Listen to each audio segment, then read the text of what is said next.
Guys, live here with Pro Play Games with newly sponsored Pokemon player Ben. He actually just finished getting second place here at the ARG all the way here in Indianapolis. He did a great job. What were you playing, Ben?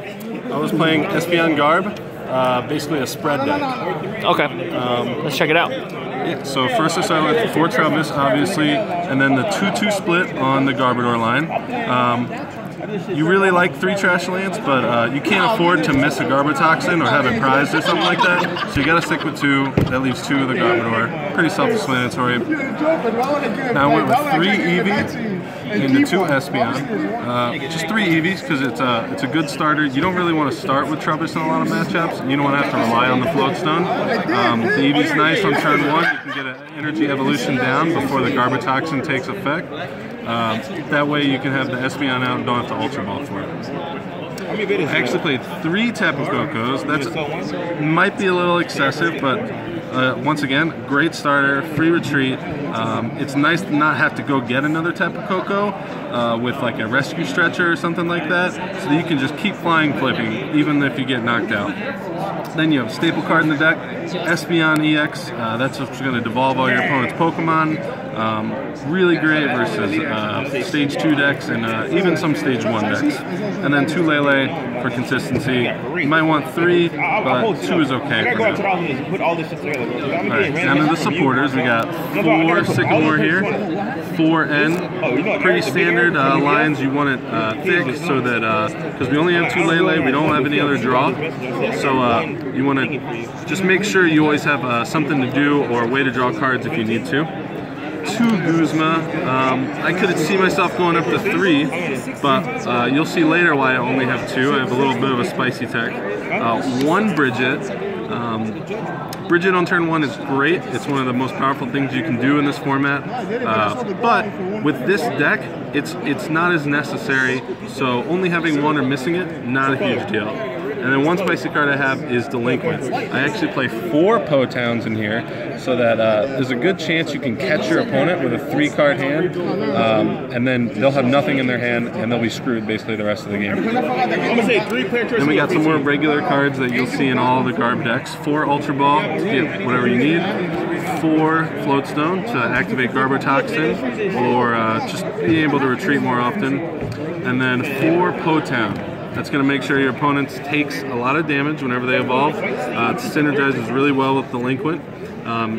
Does the whole spread thing really well with Coco, Divide GX, and Espeon and Potown. Now I got a few 1-ofs in here in Rescue Stretcher and Energy Retrieval. These are the get back cards that I relied on. Stretcher, a lot of times 1 is okay, but a lot of times 2 you'll put 3 back in the deck and shuffle them back in. It's got some nice flexibility. And the reason I played Energy Retrieval is that you can get that Psychic Energy right back to your hand and not have to dig for it. 2 Choice Band for some extra damage, and then 2 Enhanced Hammer. Special Energy is huge right now in this format, so those 2 Enhanced Hammer are going to go give you a long way. You have to be smart when you use them though, otherwise you don't want to make sure you waste them. Now here's a couple spicy cards that I played. Counter Catcher. That's one reason why I played 2 Guzma instead of 3. A lot of times with this deck you'll be losing because you're spreading damage all over the field. You haven't taken any prizes. That's going to let you do Guzma and an N basically in the same turn. It's a great addition to the deck. Now I played Tormenting Spray. That's not a very good card, but I was told Red Card was not in the format. It is. But the reason why I played Tormenting Spray, a lot of times your opponent will have a 4-card hand. That way you can discard 3 of their cards with Delinquent Potown. They'll usually keep 1 card in their hand. It'll be a supporter, and then you'll discard it with that, and they won't have a supporter. And last but not least, it's 4 double colorless and 5 Psychic Energy. It's a little light on the Psychic Energy. I could see myself having 1 more, maybe even 2 more, but the retrieval really helps with that. So this is what I played today. It was pretty good. I only lost to Sylveon in the finals. I think that's a good matchup. A red card would have helped a lot, but both games I started Trubbish, and that's not something you want to do because eventually late game they'll Guzma out the Trubbish and you'll be low on energy and not being able to attack. So that's what kind of lost me the finals, but overall, it's a pretty solid deck.